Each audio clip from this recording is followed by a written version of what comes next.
En la mañana del lunes, como todos los lunes aquí en Mercado Visión, recibimos a David Miazo, Estrategias al Grano. ¿Cómo andas, David? Muy bien, un gusto como siempre estar con ustedes acá y Un con placer quienes nos están compartir. viendo. Bueno, Bueno, lunes, bien tuyo además, ¿eh? ¿Qué hacemos con todo pasamos de esto? Venezuela a Alemania. Sí, sí, sí, sin escalas. No sé Justamente más. les decía, Explica esto, David. Sí, apenas llegamos, cada lunes que vengo estamos en un país distinto, ¿no? ¿Viste? sí, sí. Venimos un lunes, dólar descontrolado, el otro lunes que Besset anuncia, el otro lunes que Acá lo que te podemos garantizar es que no te vas a aburrir, David. elegí la carrera correcta para estar entretenido.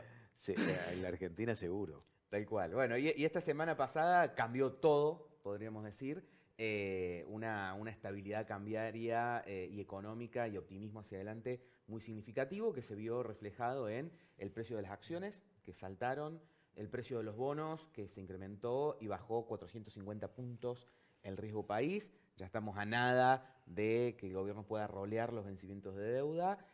Una baja de tasas muy significativa. Las tasas en pesos rápidamente las vamos a ver de nuevo en el nivel 30-35% como era previo a junio. Nos olvidamos de estos 60-70 puntos de tasa Ujú. que hemos tenido durante estos últimos 3 meses. Eso no es algo que va a pasar, ya está pasando. Las tasas, la curva del ECAPS ya está en torno al 30%, las cauciones al 25-30% los últimos días de la semana pasada.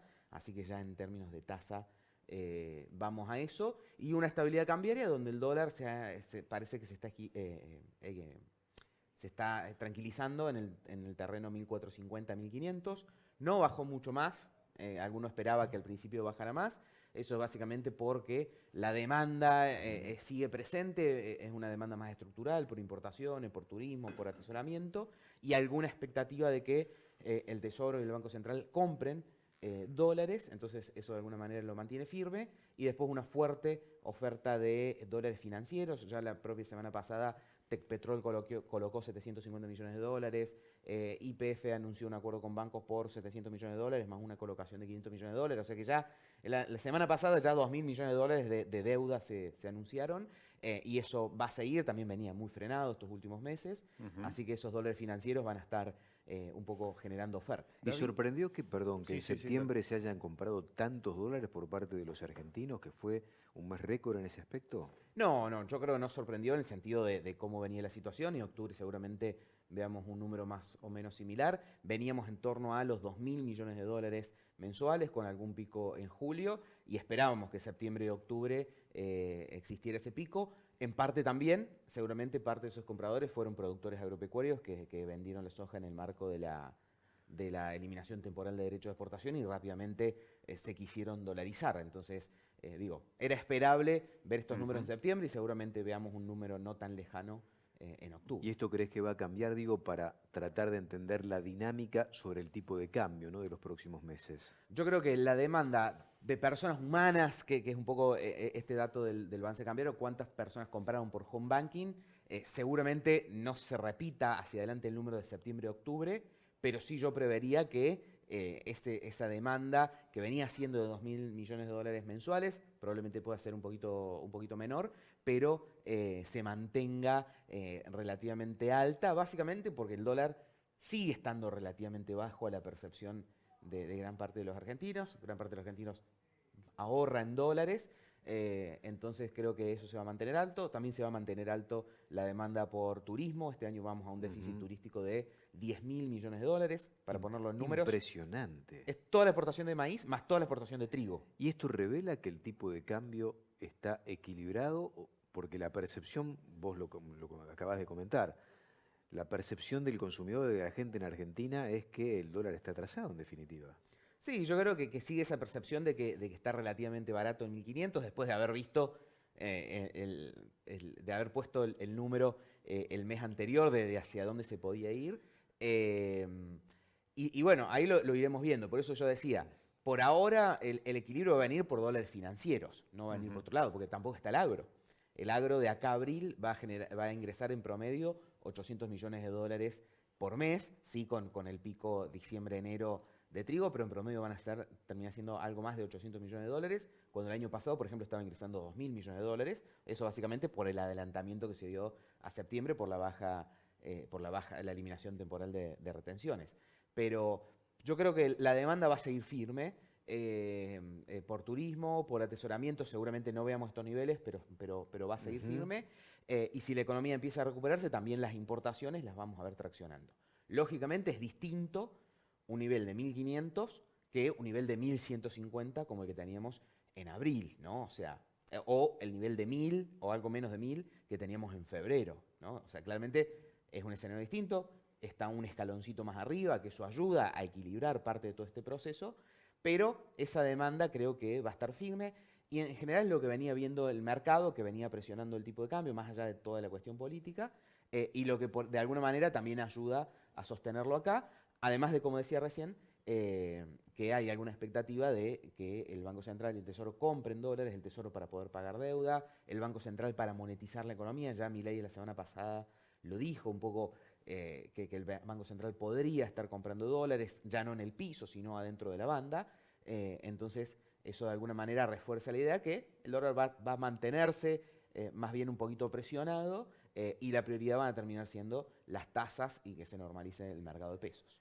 ¿Qué tiene que pasar en la economía, David, para que un argentino decida hacer otra cosa con sus pesos en lugar de ir y comprar dólares y ponerlos en un cajón? Dos cosas, creo. Una, lo que ya pasó esta semana, ¿no? Que es en algún sentido cierto nivel de previsibilidad, cierto nivel de previsibilidad política. No viene mañana y cambia todo. Creo que este domingo pasado, de la semana pasada, con una elección tan marcada, ese rumbo un poco se dilucida hacia adelante. También pensemos en ese sentido en las inversiones comprometidas en el RIG, etcétera, ¿no? Claramente eso ayuda a poner el pie sobre el acelerador. Lo segundo es la estabilidad, ¿no? Porque el argentino elige el dólar por décadas de que el Estado destruyó la moneda y si vos te quedabas en pesos en otra cuestión, perdías guita, entonces por eso elige el dólar. Entonces la estabilidad, pero una estabilidad que tiene que durar 10 años, es la única que va a ayudar a ese proceso. Pero claramente en este esquema yo ya me dejo de preocupar por juntar dólares y pienso en otras cuestiones. Así que básicamente esas dos cosas, y si pensamos en pesos específicamente, más allá de cualquier otro tipo de inversión, es la tasa real positiva, ¿no? Que es esto que ha dicho el gobierno una y otra vez. Por eso yo le digo, las tasas van a bajar al 30-35%. ¿Por qué no menos? Porque ya con una inflación del 20-25 para los próximos 12 meses, menos sería que haya tasa real negativa o nula, y eso no te incentiva a quedarte en pesos. Tenés que tener un incentivo a quedarte en pesos. Así que eso. ¿Qué verosimilitud le das a este artículo del Financial Times donde se anticipa como una situación probable la dolarización en algunos países, impulsada inclusive por el gobierno de Estados Unidos, y ponen a Argentina como un caballo de Troya en este aspecto, ¿no? Por las dificultades monetarias históricas, recurrentes que viene teniendo la Argentina? A ver, fue una de las ideas originales del gobierno, de Milei en campaña. Yo creo que en general no es una buena noticia, después otra vez si quieren lo charlamos. Creo que el gobierno durante todo este tiempo ha demostrado que elegía que el camino fuera otro. Yo hoy no veo al gobierno pensando en una dolarización. La verdad que desconozco qué puede haber ahí a nivel de charla efectivamente, pero yo hoy no le pondría muchas fichas a ese escenario. El gobierno creo que desde arranque optó por el camino difícil, que es tratar de hacer las cosas bien durante mucho tiempo y así estabilizarla, y es el camino que viene transitando. Así que yo hoy no le pondría tantas fichas a ese escenario. Te estás yendo a Córdoba, me gustaría que avances un poquito, porque esto va a ser noticia. Lo que vas a presentar en Córdoba, noticia para el sector y una herramienta más para la inversión del sector productivo. Exactamente, tenemos una charla en Córdoba mañana en la Bolsa de Cereales de Córdoba, donde junto con Dragma, que es una LIC y también sociedad gerente de fondos de inversión, vamos a presentar un fondo de inversión destinado a productores y el ecosistema agro, acopios, etcétera, donde básicamente va a ser un fondo dolarizado, principalmente en obligaciones negociables, algo bien conservador, como le gusta al productor, pero sobre esa base vamos a aplicar justamente un poco lo que conversamos en Estrategias al Grano, en el informe y lo que conversamos acá todos los lunes, cuando haya estrategias más bien claras en el mercado de granos, para ir largos en soja o cortos, digamos, estar comprados o vendidos en soja, en maíz, en trigo, en el mercado local, en el mercado de Chicago, con el objetivo de acercarle al ecosistema agro una herramienta fácil, como es un fondo común de inversión, como el que cualquiera tiene en su banco, en su home banking, y de esa manera facilitar la gestión con una herramienta muy fácil, pero aplicando las estrategias que vamos viendo mejor en el día a día. Y quienes suscriban al fondo van a recibir el informe Estrategias al Grano con un audio mío cada 15 días, como las dos cosas, mantenerse informado con las estrategias y la estrategia de inversión que se aplica a través del fondo. Así que Lo presentan mañana y lo abren al público para que pueda invertir a partir de cuándo. eso todavía no sé la parte Todavía no sabes. administrativa, cuántos días tarda el proceso. Mañana se presenta un poco al público un poquito más especializado en la bolsa de cereales, y la idea es un poquito después, largarlo público. Se suscribe como cualquier fondo común de inversión, con un clic se rescata en un día, digamos. Va a ser una operatoria bastante fácil. Y no sé si quiere que justamente charlemos algo de granos o ya estamos complicados de tiempo. Dale, tirale. No sé si tienen las placas que le pasé al productor, alguna para mostrar, pero simplemente si quieren resumir, si estamos con poco tiempo. Nos fuimos por la tangente.